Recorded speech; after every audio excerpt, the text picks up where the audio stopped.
news! We found Tatum Paxley. She was in one of the boxes on the stage. I mean, it's not like anyone would have checked them, surely, right? Well, Tatum would ask Ava for a match with Wendy Choo. She would spin the wheel. And after she was put in a box, isn't it ironic it landed on a casket match? And Ava made the match for this coming Tuesday's NXT. Now, we talked about this recently on News You Might Have Missed. There was some rumours of Undertaker being at this coming Tuesday's NXT.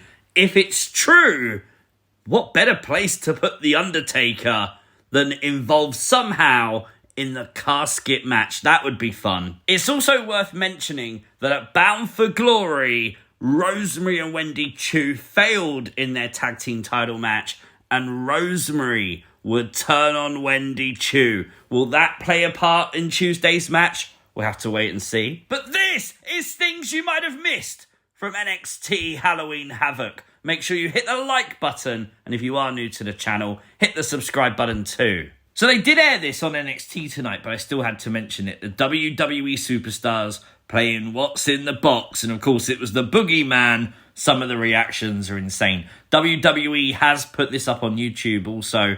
Genuinely hilarious to watch. Loved every single second of it.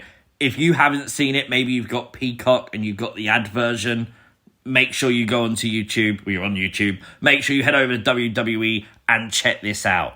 The first match tonight was Obafemi versus Tony D'Angelo, tables, ladders and scares. And guys, it took less than 2 minutes before we got a barricade break spot. How awesome is that? Genuinely, I think a lot of people were looking forward to this match. And for me personally, it certainly did not disappoint. They had everything that they needed during this. Obviously, the best table smash I've seen in a long time, as Obafemi would uppercut Tony D'Angelo through the table. But as Obafemi would cable tie Tony D'Angelo to the corner, the family would come out and get involved. As Obafemi was stalking Adriana Rizzo. Once again, that would fire up the Don, and the Don would drive Oba through the ladder, and while Oba would pretty much no-sell it, it would be the entire family taking down Obafemi for Tony D'Angelo to retain. But I've got a very serious question for you guys. Does this count as a pinfall? Like, technically Obafemi's shoulders are down, but the shoulder is not on the mat. It's on the elevated table. So theoretically there is air under the shoulder. So therefore, should this not be a pinfall? Should Tony have not pinned Obafemi? I'm pretty sure this is like a botch. I'm sure it doesn't matter. WWE are unlikely to address this. But it's worth mentioning just in case they do. But I don't think they will, solely because I do think it's time for Obafemi to move on. Let's be real, he's 100% a main eventer, isn't he? William Regal would return to TV tonight, billed as Mr. Regal, and we found out he is going to be the corner man for Lexis King. What? Lexis King's opponent is Charlie Dempsey this Tuesday on NXT. Charlie Dempsey is the son of William Regal. That is going to be a twist. Nice little twist as well, with Regal saying, there'll be a time to thank me. What does that mean? Like, he's going to make Lexis do something in return? What's that going to be? The second match of the night was the women's tag match. Stephanie Vicure and Julia versus Roxanne and Cora Jade. Genuinely shocked this match went on so early. This match was a match that was like one of the posters of the show.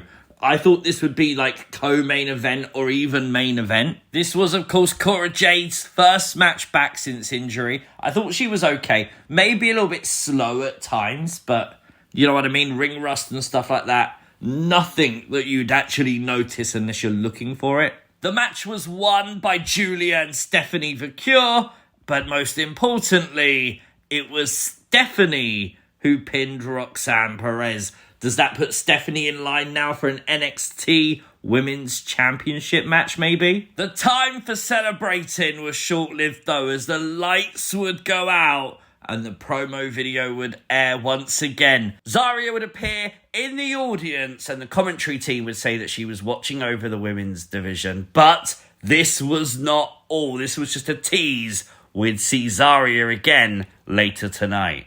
I did think tonight it was really cool that a lot of people got involved in the Halloween spirit and dressed up. Like, look at Booker T.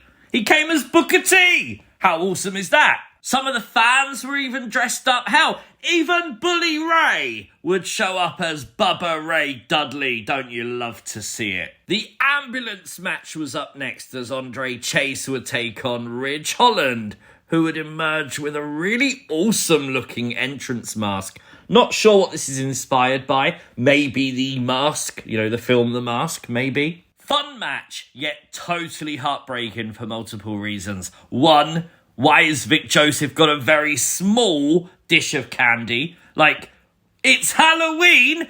This is the time of year you're meant to have candy! And he has barely any! Poor Vic Joseph. And even worse, it ended up on the floor again! It's always the candy man. And why was it the pumpkin, the fruit, got the biggest pop of the night? Why?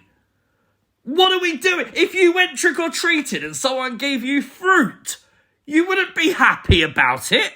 But the match was also heartbreaking because Andre Chase couldn't get it done. Ridge Holland would pick up the win. He has now demolished Chase U. What's next? Well, a lot of people were wondering if we're going to possibly see Ridge Holland versus Bubba Ray Dudley after Ridge would interrupt and be rude to Bubba twice tonight. We'd find out from Ava tonight that Dawn Marie will be returning to WWE as special guest referee for Jaida Parker versus Lola Vice at the ECW venue show for NXT. How cool is that? And the match is gonna be hardcore. That's fun. Kelani Jordan had to run the gauntlet to defend her women's North American title. She defeated Jasmine Nix, then defeated JC Jane. But with the already defeated members of Fatal Influence adding a distraction to the third match, we would see Fallon Henley